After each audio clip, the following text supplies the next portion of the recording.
Welcome back. This is History 1122, second half of Western Civ. The title of this lecture is Paradigm Shift, Which Indian Past? We've been talking about European exploration, Columbus, and those factors that led to the success of European colonization of the New World. What I want to do here is go to the Western Hemisphere for a few minutes and talk about how historians have sort of shifted in the way they see the indigenous people of the Western Hemisphere, Indians, Native Americans. I want to talk about the old model of explanation, the old paradigm first, and then we'll shift to the new or emerging paradigm, a new model of explanation.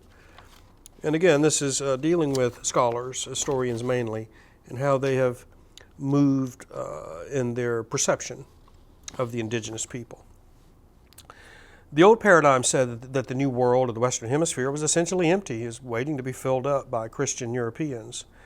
The old paradigm said that Indians had arrived approximately 13,000 years ago via the Bering Land Bridge during the Pleistocene Ice Age. The Bering Strait had frozen, and the people of Siberia or East Asia had crossed over into the Western Hemisphere. The old paradigm said that Indians lived in small, isolated groups, often nomadic. It said that the Indians did not make good use of the land, and this is key,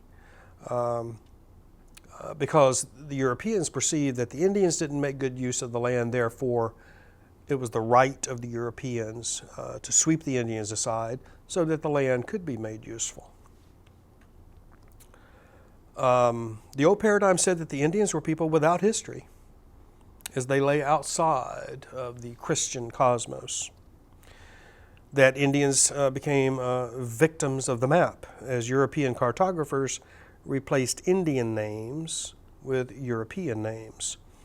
The old paradigm said that the Indian country was often labeled as vacant or as terra incognita, unknown land. Indian land was partitioned among the Europeans without consulting the Indians. Indians, according to Las Casas, one of the early Spanish priests, were natural creatures who dwelt gentle as cows in the terrestrial paradise. They were innocent. They were before the fall, shall we say. And that they had simply been waiting there in the Western Hemisphere for many millennia, waiting for the European Christians to arrive. According to George Bancroft, this is America's preeminent 19th century historian, he wrote in 1834, he argued that before the Europeans arrived, that North America was, quote unquote, an unproductive wasteland. Its only inhabitants were a few scattered tribes of feeble barbarians, destitute of commerce and political connection. Like Las Casas, Bancroft believed that Indians had existed in societies without change, except that Bancroft regarded this timelessness as an indication of sloth, laziness, not innocence, as Las Casas had seen it.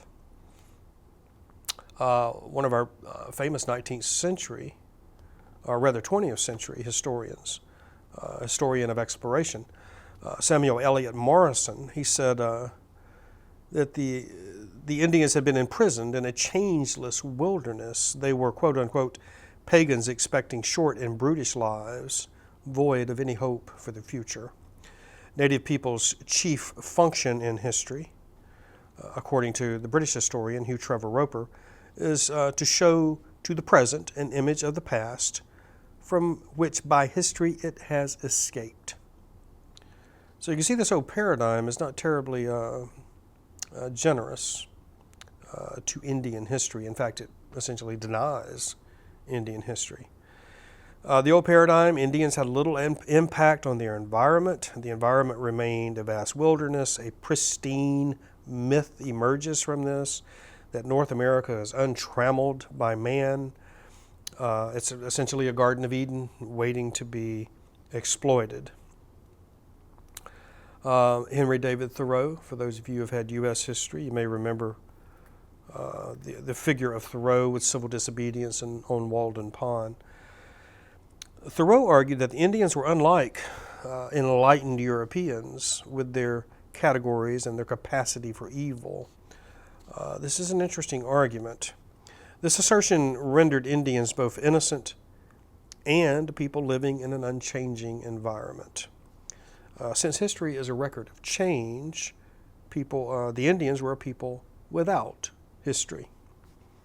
Since Indians were not Christian, they were not part of God's plan, and therefore were a people without history.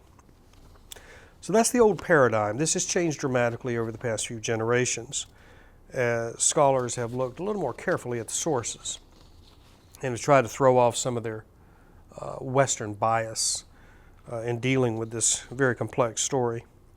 So let's characterize the new paradigm for a moment. The new paradigm says that the immigrants from Asia arrived in the New World much earlier than previously expected or believed.